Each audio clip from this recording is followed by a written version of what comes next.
Check.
Okay, everybody should be able to hear me. I'm going to double check though. Hold on one second. Let's double check. There's a delay. All right, I write mortgages for a living, so I mean, we'll see how this goes. Okay, everybody. Oh, I got it. It's working.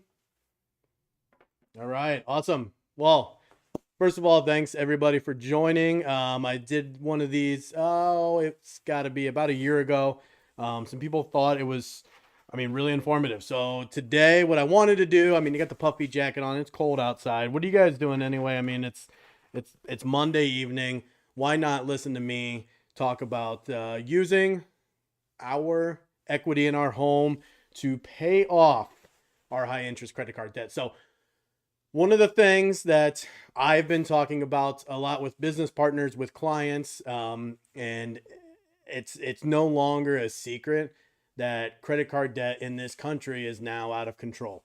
We have, they've been reporting for multiple months now that the credit card debt, the outstanding credit card debt in the United States, it keeps reaching all-time highs every time they seem to collect the data. So what that means is, there's a couple things what that means, but the first thing I think that we have to ask ourselves is why.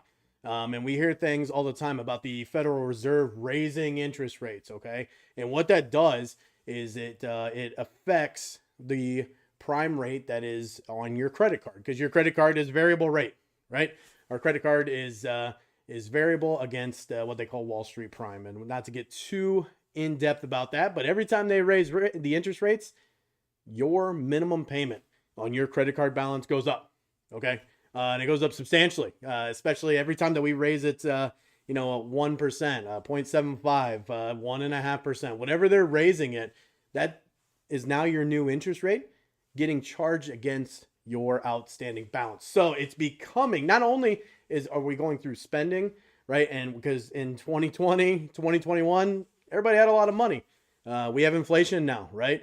And inflation is an indicator of too much money being spent in the economy. The economy's red hot, and everybody had cash, and people started spending and spending and spending, getting used to those habits. And now we have that credit card balance, and we're having all-time credit card debt, and it's becoming an issue for a lot of families. And I know that with the holiday season coming up, it's going to be a major issue after we get done spending like we always do. And we're about to see that after this holiday season, I think a lot more people may be looking for options. And unfortunately, there's a lot of bad options out there. There are a lot of advertisements for people, and they think that's the only way. They think that that's the only route that they have. And what I want to talk to you guys today about and show you a little bit, as much as we can see on the whiteboard behind me, what we want to talk about is, all right, if we own a home, you know what? Use that equity.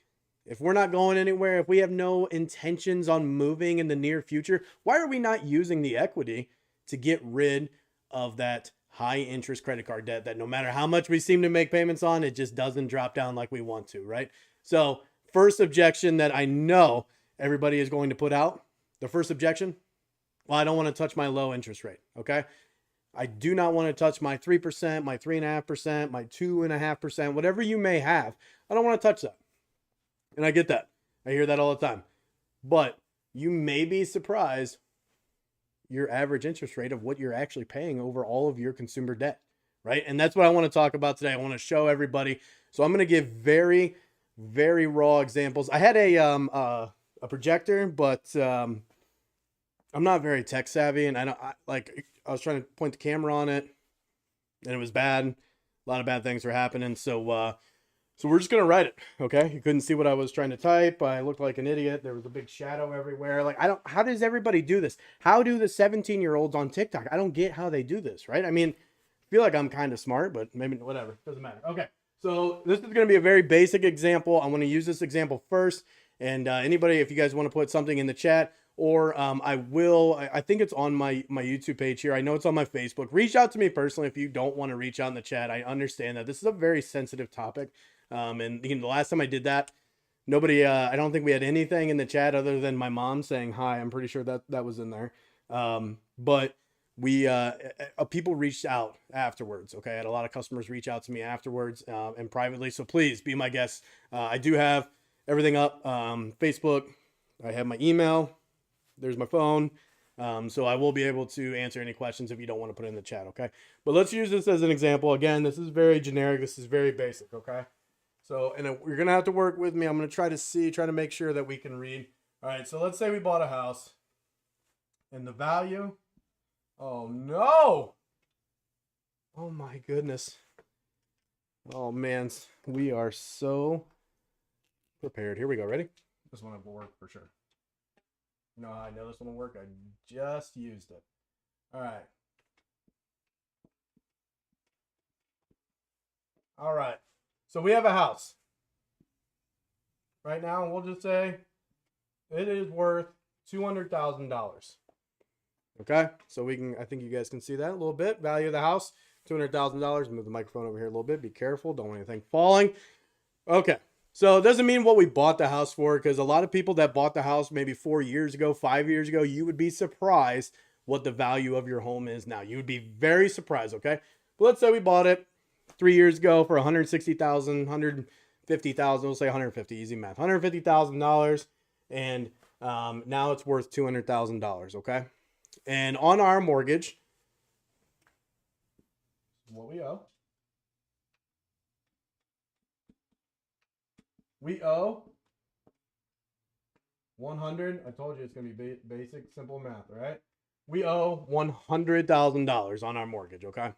And the interest rate, we'll go ahead and write the interest rate is a nice, juicy 4%. And man, would I cry to see a 4% interest rate right now. I would cry. Hold on, we got a couple of messages in here.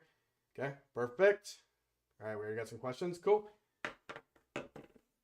Okay, so $100,000 mortgage, 4% interest. All right, so just so I can get the math is mathing, let me do that real quick. But we're just going to use principal and interest for these examples because everybody's property taxes. So what your total mortgage payment is, your property taxes and your insurance is going to be so variable. So just to make math, right? Just to make the math and math, we're going to do just principal and interest. Okay. So let's say you bought a couple years ago and you guys, your mortgage was for $110,000. You paid some off. Congratulations. And your principal and interest on a 30-year loan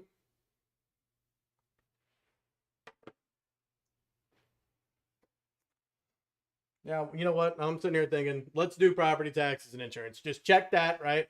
I'm going to do property taxes and insurance because I just remember the last time we did this, I didn't do that. And everybody was like, oh, well, that's not my mortgage. Yada, yada. They were all sorts of confused. Okay.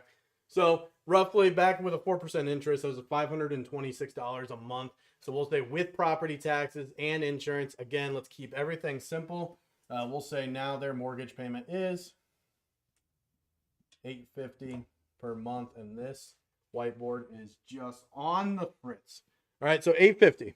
Okay, we have a total mortgage payment of $850 a month, which is great. And we did it a couple years ago. It's on a 30-year note. So let's say we have 26 years remaining. Is that what we said? Yeah, we'll just say 26 years left on it. Okay, but on top of this, we have, I'm going to abbreviate here just a little bit. These are coming back into play, and nobody really cared about these. Now we have student loans coming back in, and we could start a whole entire, I could sit here and talk forever about student loans. I could sit here and talk forever about how they're predatory, how we could have actually, and anybody that knows me personally would not, they don't believe me when I say this, all right, because of just my personal opinions, but absolutely could have forgave those and not had any issue because we forgave them for 3 years, and look what happened to the economy. It was booming. It was booming. It was so red hot, right? So we could have forgiven those, and we wouldn't have had any issues. All right, now we have student loans there. Okay, we also have a credit card, which, according to data, this number I'm about to put on here is not crazy.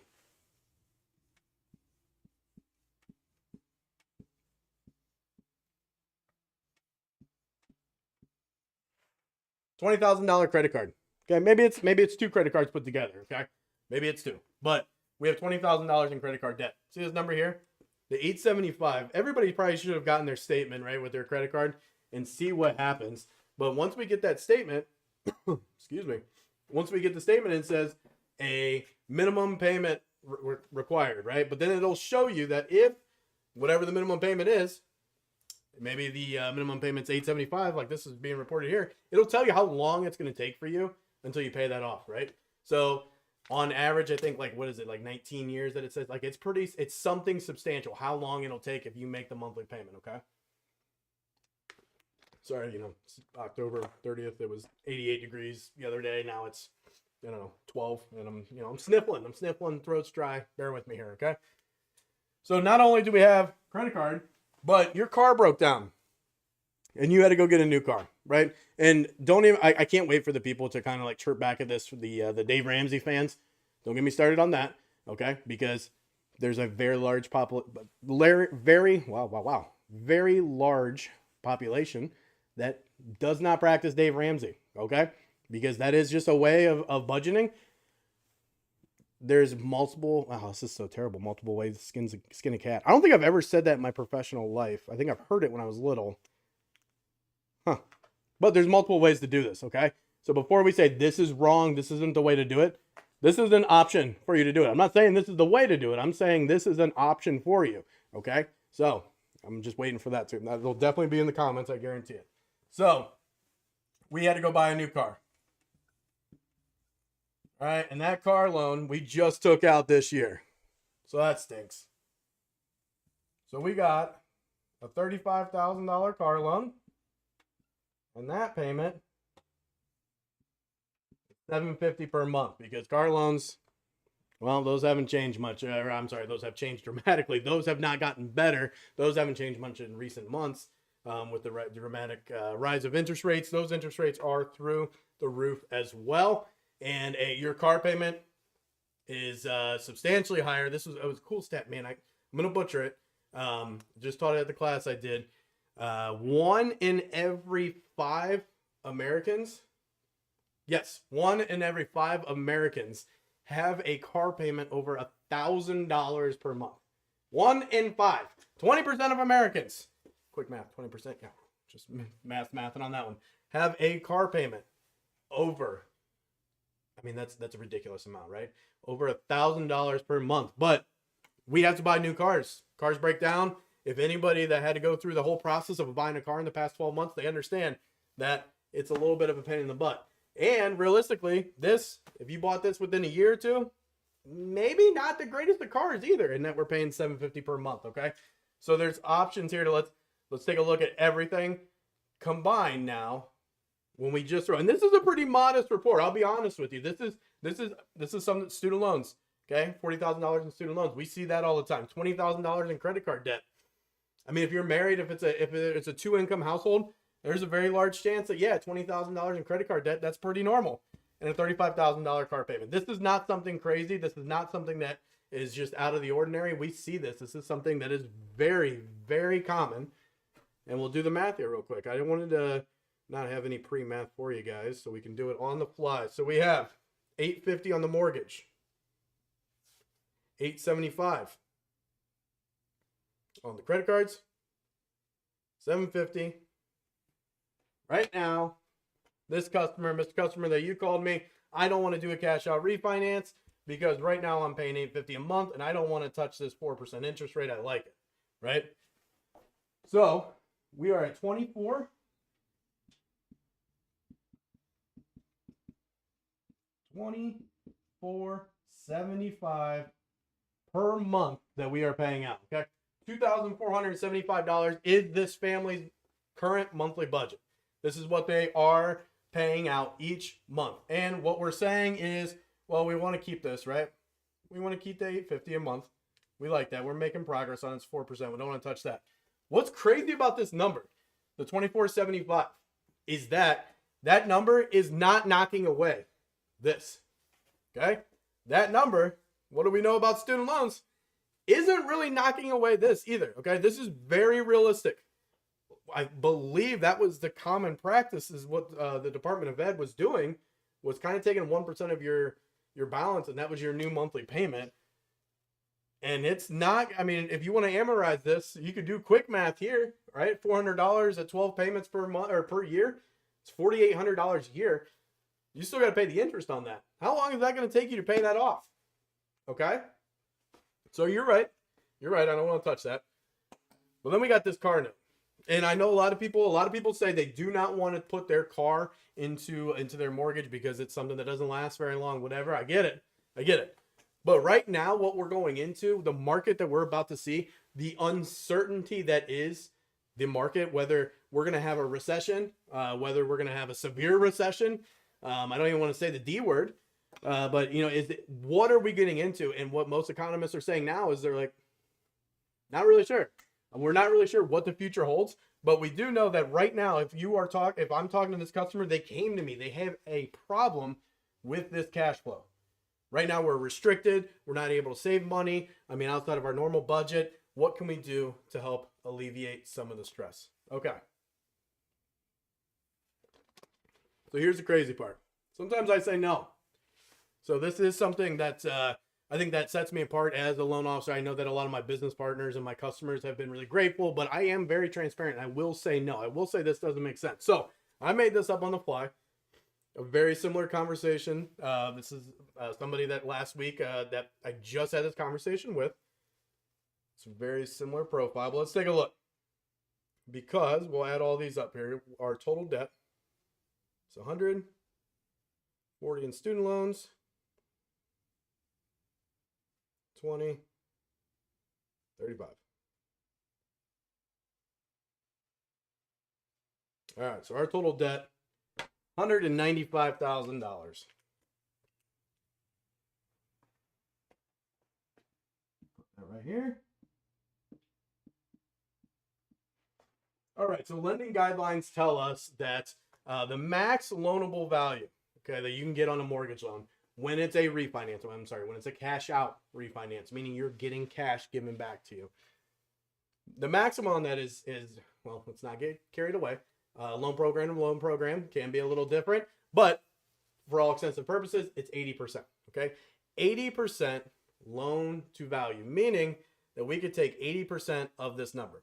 Now, 80% of this number, easy math, $160,000. Well, I'm looking over here. Unfortunately, that's not looking like I'm going to be able to take all of our debt and consolidate it. But easy math tells me, okay, well, let me look here. Can I do student loans? Can I do my credit card and student loans? Can I do credit card and my car? So we have a couple options for this customer. And the first thing that I would look at is like, okay, well, here's the thing. Student loans, we're probably at 5.5%, 6.5% interest, maybe a little bit higher, maybe even a little bit lower, right? I'm not a CPA, but the last time I did check, student loans, the interest was a tax deduction. Okay, maybe I want to keep this one over here, right? And I want to put an asterisk. I am not a CPA. Maybe it's not in 2023. I'm not sure. Please reach out to your CPA and find out. But so my logic here is what I'm saying is let's tackle this, and let's tackle this, because that is an astronomical amount that I'm having to pay out each month in credit card debt that I racked up, and my car that I had to get. Maybe I splurged a little bit, but this, I get it. Putting it into our mortgage may not be the best thing to do financially in the long run, because I don't want to put my car against a 30-year note on my house. But we're talking cash flow here. We're talking trying to open up our monthly budget to where we can get some breathing room back again. So right now we're at $24.75 per month. So what I'm going to recommend is I want these two. I want to pay off the car, and I want to pay off my credit cards. So let me do some mortgage math here real quick. And I'm going to use 8% as the payment. Alongside the 8%, I am going to put it at 30 years. Okay. And we did say this was $526, and the escrow was the rest. Let me do that real quick.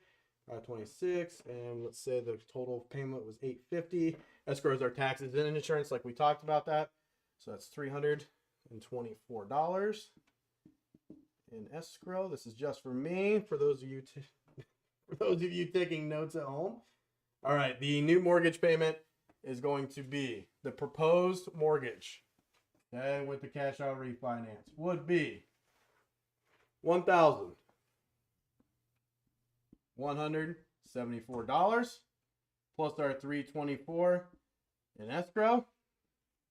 So let's do the math. Let's see. Does this free up cash flow for Mr. Customer or Mrs. Customer? New mortgage payment, new proposed mortgage payment, please. It's not the new mortgage payment, new proposed mortgage payment. Total would be $1,498. Okay. 1,400 and what did I say? $98 would be the new payment. Right? Alongside, we're not getting rid of the student loan, so we have to add that in as well. So that would be an additional 400, telling me that our new monthly cash flow is $1,898. Okay, so that new cash flow, when I take, again, let's dial it back a little bit. I do this all day. Sorry if it confused you a little bit. All I did was eliminate. I know I can get 80% loan to value out of the value of my home. Okay. The appraiser comes by and says my home is worth $200,000. I can then get a loan amount for $160,000, which I don't believe I wrote down anywhere. No, I did not. I know the max loan amount I can get is $160,000. Okay. I know with $160,000, I need to pay off my mortgage of $100,000. That remains $60,000. I have $60,000 left remaining. I can pay off my we chose my credit card and we chose my car loan, which is $55,000, which will help me free up $1,625 in monthly payments because I'm paying $875 on my credit card of $20,000 and I'm paying $750 a month on my new car loan of $35,000. So I roll all that into the loan. I pay off these two debts and I leave my student loan debt. My new mortgage payment is $1,498 a month. That's with the escrow amount, okay? So yes, my mortgage payment did go up from $850 to $1,498. But the amount of money that we had here was $2,475. That's how much we were paying per month. So $2,475 minus $1,898. This customer can save $577 per month in their monthly budget if they went through with this cash out refinance. $577. If I could tell you that I could free up $500 a month for you and your family, would that go a long way? So here's what I'm going to get. This is what everybody's always going to chirp about, right? Sorry, I'm getting a whole bunch of notifications here. I got to go back to my screen. Everybody will always start to talk about, well, why am I going to extend out, right? Why am I going to put credit card debt? That's my fault. I'm not going to tie it to real estate. If you treat your house like this that it's not an asset, then why did you buy a house in the first place? Continue to rent. Because if you're buying a house thinking that is just, this is my mortgage payment, I'm going to keep it at 4%, and I'm going to struggle with other debt, why did you buy a house? This is a tool, an asset that appreciates. That doesn't always appreciate, but it appreciates on average. And using that house, using that asset to free up our monthly cash flow. All right. So let's go back and say this person wasn't struggling, but they would like to just maybe make more dent in their overall debt situation.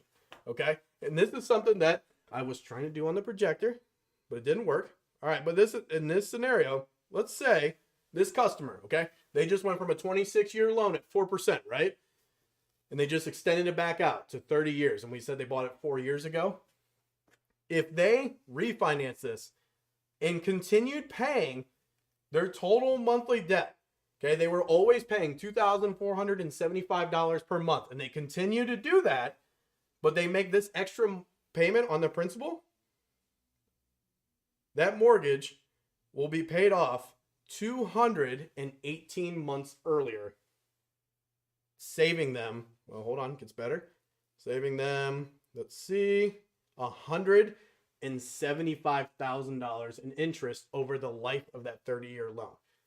So the 30-year loan, 218 months, divided by 12, that 30-year loan that you just took out. Again, let's say you just tackled all of this. How long is it going to take you to tackle all of this debt, right? Live on, beans and soup, beans and rice. Okay, how long is it going to take you to tackle that?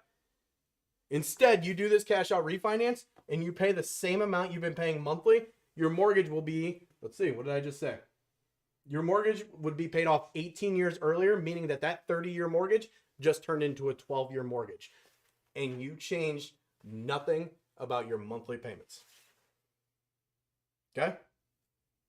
It's awesome. Okay. So the first thing that I always get is like, well, no. I don't want to touch my low interest rate. It doesn't make sense for some people, right? It doesn't make sense for some people, but a majority of the people that are struggling monthly with debt, it absolutely makes sense for you. It absolutely does. And you can see, double check my numbers. Please tell me if I'm wrong. I don't believe I am, but freeing up, some people are like, it's only a $500 a month savings. Well, then why would I do that? Well, I just told you. Okay. Let's keep your month. Let's just keep what you were paying the same. $2,475 is your total debt that you're paying per month. Keep it the same. But apply that. Do the refinance and apply this on the principal only. Turns your 30-year mortgage into 12. If you continue with this, you're still paying on your mortgage for 26 years. And who knows how long you're paying on the credit card until you consolidate it down. That simple. Because this does not force you. This does not force your family. I guess I should probably be standing over here so you can hear me better. This doesn't force your family to suffer. This doesn't force your family to make radical changes. What this does is this allows your family to continue with your monthly budget or free up a little bit, right? Get some time, get a breather, because what's happened in the past, what we've been through in the past 3 years is just crazy. And we're trying to adjust and we're praying that it gets back to normal, but this is the cards that we're dealt. And if you're struggling right now with making ends meet with your monthly budget, this could be something that you could utilize. Now, again, this is just a very specific scenario, but this is not crazy. This is not something that we're not seeing. We are seeing this. We are seeing this quite frequently. So please feel free to reach out. And if you any questions about your own scenario, this is a great tool. People are taking advantage of it right now. Do not be embarrassed by this number. It happens. The average American, it is crazy the amount of credit card debt the average American has. So don't be afraid to look at your house as a tool, as an asset to help you get out of this jam that you're in monthly right now. All right.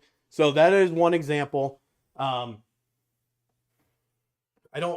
other example that I'm going to kind of talk about, and this is something that I help with our real estate agents, that are partners that are realtors. We talk about using this method to also, because people are like, I don't want to sell. I don't want to buy a new house right now because I have the low rate. I have the low payment. Why would I go buy a new house? Okay. And this is pretty simple. It's almost the same exact scenario. All right. And I guess I could go through it, but we'll go through it. Actually, let's do it. Because that's totally different. So let's go here. Sorry, you guys get to watch me. This is when I need an intern so they can, like, I don't know, play like funny clips or something. That'd be cool. But I can't hire an intern, so if you want an intern for free, it sounds great. But in case you were sleeping under a rock, mortgages aren't quite fun right now. They're still fun. Come on, let's not lie to everybody. They're still fun. Did everybody take notes to make sure they got that?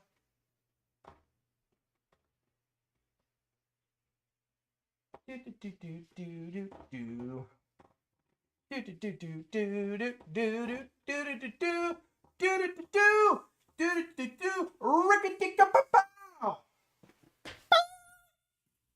might have been loud. That's on me. All right, and we're back. You know, the one thing they don't tell you about hosting a live is that there's nobody. I'm just staring off into the abyss. Like I'm not talking to anybody. It's lonely down here, waiting for somebody to come in the door and scare the crap out of me. All right. So one of the things that I taught this summer to a bunch of real estate agents that we work with, some that we didn't work with, and we were like, come on in, I'll share you on some of these secrets. I mean, they're proprietary. It's like Steve Jobs stuff. But what we talked about is like the number one objection that we're getting right now is that like everybody, right? I don't want to sell my house and get a higher interest rate and my monthly payment goes up. Well, let's look at something similar to what we just did with refinances. But what if we did that with a purchase?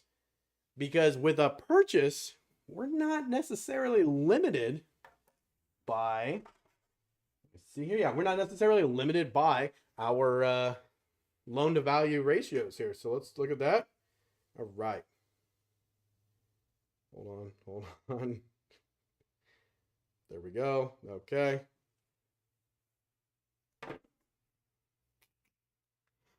All right. So we decide that our mortgage, not decide, we decide we want to sell the house, right? We want to sell our house and we owe $150,000. Oh, the blue works even better, guys. Even better. And our mortgage is at a 3% interest rate. That was a crazy stat. Oh man, I'm gonna butcher that one too.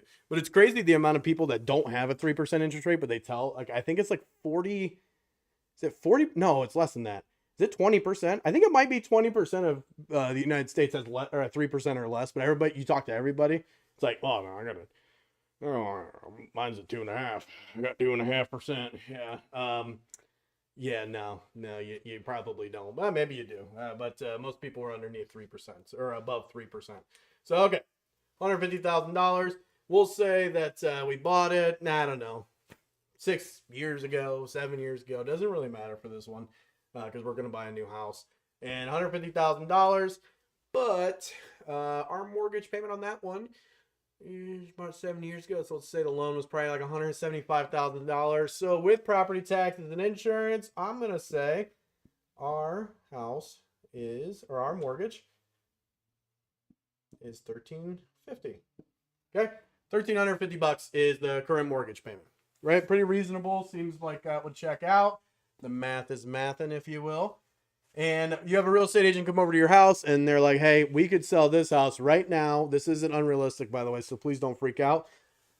We could sell that house that you bought for $350,000. So what goes off right here quickly is bingo, we have $200,000 in equity, right?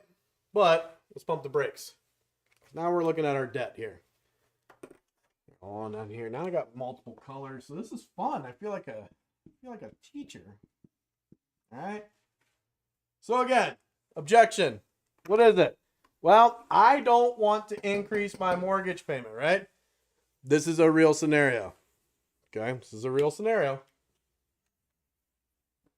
We had total credit cards. Okay, total, not just one. I don't want to list all of them out. $45,000, which was paying us. I think it was, yeah, it's just $1,100 per month in total payments. Okay. Then we had truck loan. Had to get a truck. Had to have a truck because trucks are cool. Okay. We had another auto loan, but we did not touch that one. We had some personal loans because those are fun because everybody loves. That's the first that's what I don't understand by people. And I don't know if it's a marketing thing, but I want you to hear. Don't go get a personal loan to consolidate credit card debt.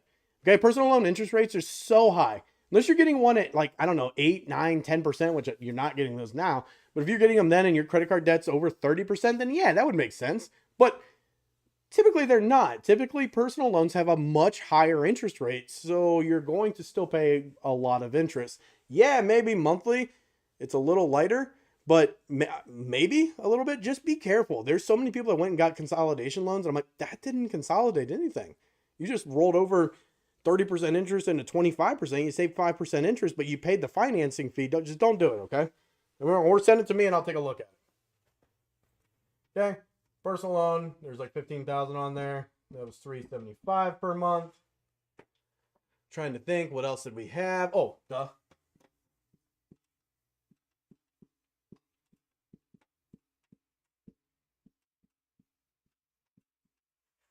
Okay.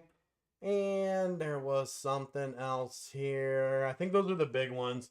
Their student loans, they were paying $650 a month before the new. I mean, this is their scenario before everything new came out.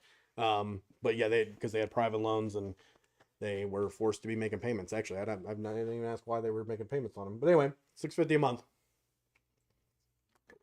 All right, does that sound cool in the microphone? Hopefully. Let's take a look here. All right, so we are looking at $1,350 is what they're paying. $1,100 on the credit cards. $1,050 on the auto, because gotta have a truck and do truck stuff. $375 on the personal loan, and $650 in student loans. This family per month was paying a grand total of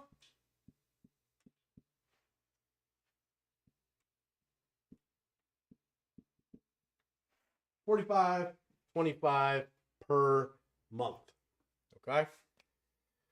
This one's simple. This one's really easy. I don't even have to do much writing on this one, okay? They said to me, Michael, listen, actually, they didn't say it to me. They said it to their real estate agent. They were on the fence, and they were not sure if they actually wanted to move forward because they were seeing all the property, but I don't want to overpay for a property, and I don't want to, increase my interest rate. I have a 3% interest rate, which I don't even know if they did, but I have a 3% interest rate. I don't want my payments to go up because right now we cannot really extend our budget too much. You hear that all the time. And as a real estate agent, they don't hear or they don't see this part. This is what Michael gets to see, right? We get to see their entire financial situation.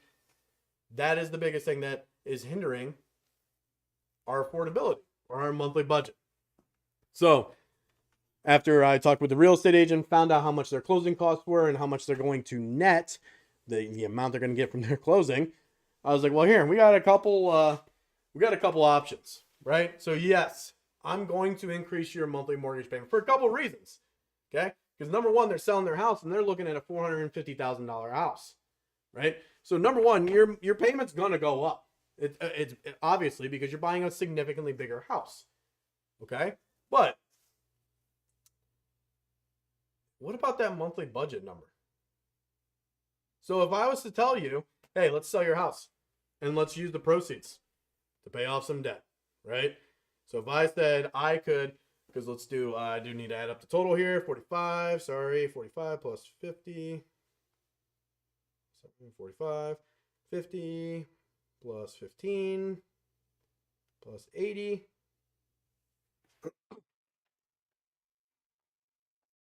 All right, so their total debt that they have, what color did I use, is $190,000.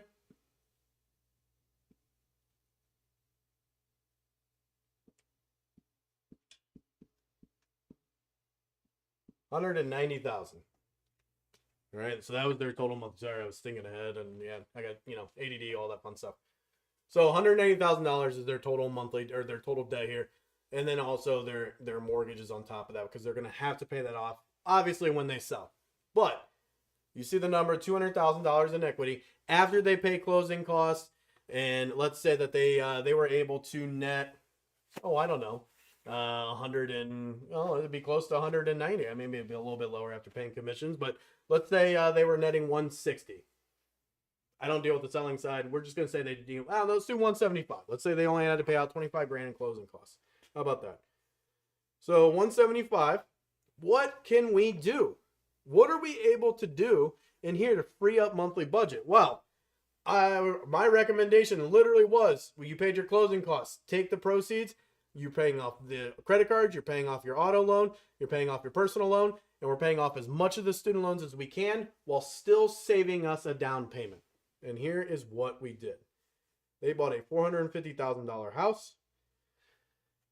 They found their comfortable payment, what they wanted to do. So they did 450. They put down 5%, meaning their loan amount was $427,500. I'm just talking out loud because it's fun. And we still use the same, using the same interest rate of 8%. And with taxes and insurance, our friends were able to put, I'm sorry, let's get that. No, let's go do the green. Too many colors to choose from.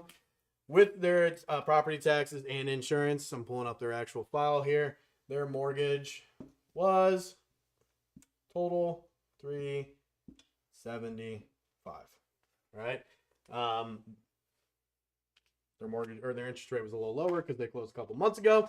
But their total monthly payment with property taxes and insurance, while only putting 5% down, was $3,750. And you see here, how much were they paying? Okay. Now here's the cool thing about this family. This family was, and now they still have a little bit of student loans. Their monthly payment's going down to about $200 a month. Okay. So they were able to pay off every single thing. So now their monthly budget just came in under $4,000 a month. So I looked at this family and I literally said, okay, before I even showed them all the numbers, and I said, listen, I understand you're hesitant about selling your house. You're hesitant about putting your house on the market because of your mortgage payment going up, right? But the cool thing about it was, if you're happy with your current budget, which they were, they just didn't want to increase it. They were fine. If I could save you $500 per month right now on cash flow, you're $500 that you're not spending per month, that you're getting back, and because your bills drop by $500, and I got you into the house that you guys wanted, your dream home, would you say yeah? And at first they're like, oh, absolutely, of course they would. I mean, and it sounds like a sleazy sales tactic, but it's not. It's if I could get you in your dream house while also saving you $500 per month on your budget, your monthly budget, would you move into your dream house? And their answer was like, of course I would. But for some reason, and it's a good reason, I'll be honest with you guys, it's a good reason that we as consumers are worried about our interest rate on our mortgage. Go get, get a good deal for you and your family, for sure, because that's the way I feel as well when I'm a loan officer. I'm going to get you the lowest rate that you possibly can, that you can qualify for, okay? But when we look at our house not as an asset, it can handcuff us. These people just didn't know that there was options out there. They just thought this was it, okay? And there's just other ways to think about it. So again, I'm seeing some messages come through, not through the chat. They're coming through. I have one on Facebook, 2 on Facebook. So those are personalized questions. I'm going to reach out to them separately, but please, if you have any questions, please reach out.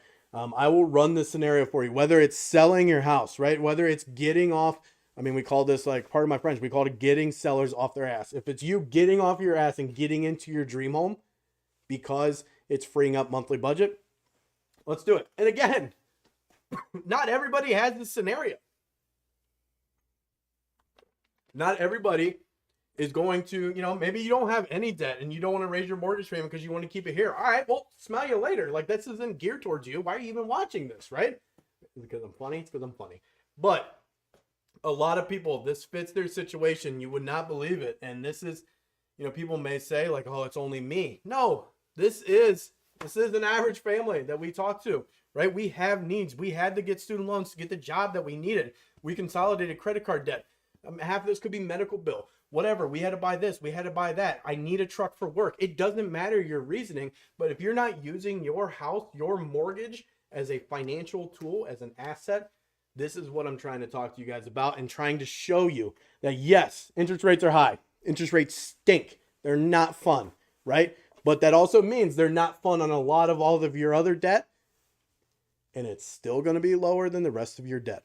And using your house as an asset to alleviate your monthly budget, to help with that monthly budget, free up some cash flow. Why are you not doing it yet? Why are you not doing it yet? So anyway, I'm going to wrap this up. Please reach out to me with any personalized questions. I already see a couple. I'm excited to help everybody out. This is going to be on my YouTube channel. I'm going to share it on our Facebook. It's 45 minutes. If you really want to watch it, I'm not sure. I'm sure I rambled on. I can't believe it's already been 45 minutes, but please reach out. Any questions you guys have. Thank you so much for tuning in, and we will see everybody later. And this is where my intern would play music, but no, it's just me.